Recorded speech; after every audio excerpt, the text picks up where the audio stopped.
Good evening, CoreySchumacher.com. Tonight I come to you with a delicious fall dinner. It is the night after Halloween, and I'm sure most of you use small pumpkins as decoration for Halloween. And you may be asking yourself, what do I do with these extra pumpkins just lying around?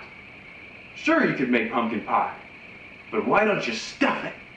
I stuffed mine with wild rice, organic grass-fed ground beef, onions, red pepper, and maitake mushrooms, not to be confused with shiitake mushrooms.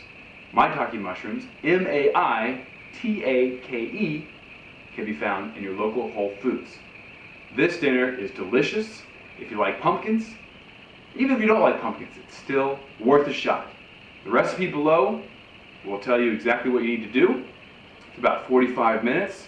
It's absolutely delicious. It's melt in your mouth, and it is great fall dinner. Now, it's November 1st, which means the election is next Tuesday. On the ballot is one of the most important food propositions in the history of California voting, Proposition 37. Now, if you live in California, you've probably seen the advertisements on TV saying no on Proposition 37. You've probably received flyers in the mail saying no on Proposition 37. On all these allegations about why Proposition 37 is wrong. Well, I am here to tell you, you need to vote yes on Proposition 37. Vote yes. The allegations that the bill was written ill-conceived, that it's going to create a wave of lawsuits, that it's going to increase consumer prices, these are false. Consumer prices for food will not go up.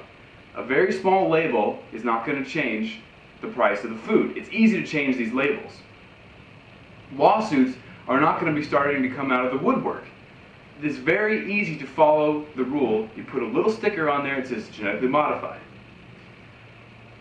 This is something that's very important. I'll give you an example of genetically modified corn. They have actually engineered corn to create its own pesticide out of its own tissue. This corn is now being sold to people who do not know it at Walmart. So people are going to Walmart, buying corn, eating it, thinking it's fine, but they're actually eating corn that creates its own pesticides. We cannot have this. People need to know if their food has genes that have been engineered and altered. Now, probably you don't know this, but I am an engineer, and you can know that from an engineer's perspective, this is wrong. You don't mess around with genes of organisms that you eat. You can mess around cars, planes, medical, equipment. That's engineering, that's good. Engineering food, that's bad. Engineering food is bad. Vote yes on Proposition 37. It's very, very important that you follow through, you go to the polls, and you see Proposition 37, and you vote yes.